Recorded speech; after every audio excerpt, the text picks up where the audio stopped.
Assalamualaikum warahmatullahi wabarakatuh. Di kesempatan pagi ini, Ibu akan membahas materi tentang siklus akuntansi perusahaan dagang. Ada peta konsepnya, meliputi siklus akuntansi perusahaan dagang. Yang pertama, tahapan pencatatan, kedua, jurnal khusus, dan yang terakhir, jurnal umum.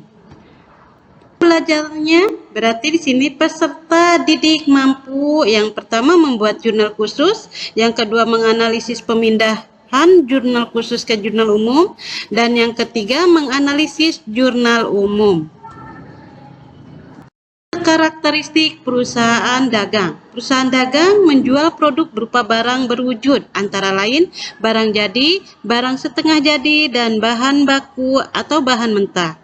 Barang dagang tersebut dapat berasal dari hasil pertanian, perkebunan, pertambangan, dan hasil industri. Perusahaan dagang tidak melakukan pengolahan antara barang dagang. Produk perusahaan dagang berupa pembelian dari pihak luar. Perusahaan dagang memiliki aktivitas pokok sebagai berikut, mulai dari pembelian barang, penyimpanan barang, dan penjualan barang. Perusahaan dagang dan perusahaan jasa. Yang pertama di sini laporan laba rugi perusahaan jasa dan perusahaan dagang. Di sini perbedaannya perusahaan jasa dan perusahaan dagang. Yang pertama, kalau perusahaan jasa pendapatan honor, beban operasi, laba bersih. Dan perusahaan dagang ada penjualan, harga pokok penjualan, laba kotor, dan beban operasi. Lanjut laba bersihnya. Jenis perusahaan dagang. Ada pedagang besar. Pedagang besar adalah pedagang yang membeli barang dalam skala besar dan kemudian menjualnya kembali kepada pedagang yang lebih kecil untuk mendapatkan keuntungan. Contoh, eksportir, importir, dan grosir. Pedagang kecil adalah pedagang yang membeli barang dagang dalam skala sedang dan menjualnya langsung ke konsumen. Pedagang menengah adalah pedagang yang membeli barang dagang dengan skala yang besar dari pedagang yang lebih besar dan menjualnya kembali kepada pedagang yang lebih kecil. Metode akuntansi perusahaan dagang. Yang pertama di sini, pencatatan persediaan barang dagang dapat dilakukan dengan dua sistem. Yang pertama, sistem persediaan perpetual. Pada sistem persediaan perpetual, setiap pembelian dan penjualan barang dagang dicatat pada akun persediaan. Yang kedua, sistem persediaan periodik. Pada sistem periodik, catatan persediaan sepanjang periode akuntansi tidak memperhatikan jumlah persediaan barang dagang untuk dijual dan jumlah barang dagang yang telah terjual.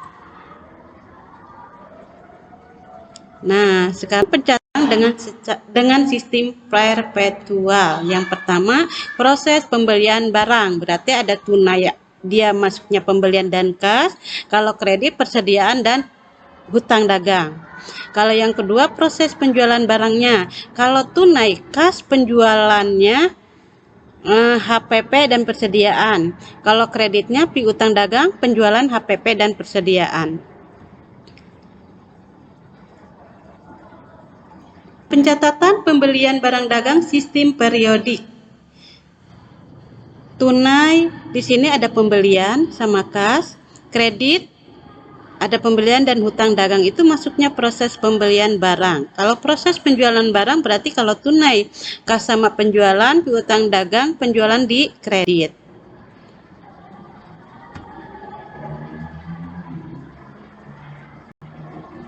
Metode ayat jurnal penyesuaian untuk persediaan pada sistem persediaan periodik adalah sebagai berikut. Ada penyesuaian untuk persediaan awal yang adanya HPP persediaan, penyesuaian untuk pembelian HPP persediaan, penyesuaian untuk persediaan akhir periode berarti ada persediaan dan HPP. Ke jurnal khusus. Jurnal khusus merupakan jurnal untuk mencatat transaksi-transaksi yang sering terjadi.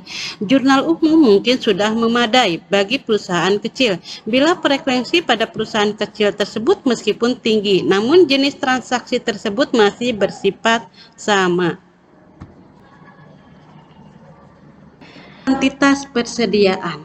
Di sini jumlah persediaan barang pada akhir periode laporan adalah jumlah fisik barang dalam gudang dan toko, serta barang-barang dalam perjalanan. Jumlah fisik persediaan dapat dihitung melalui stok of num pada akhir periode laporan.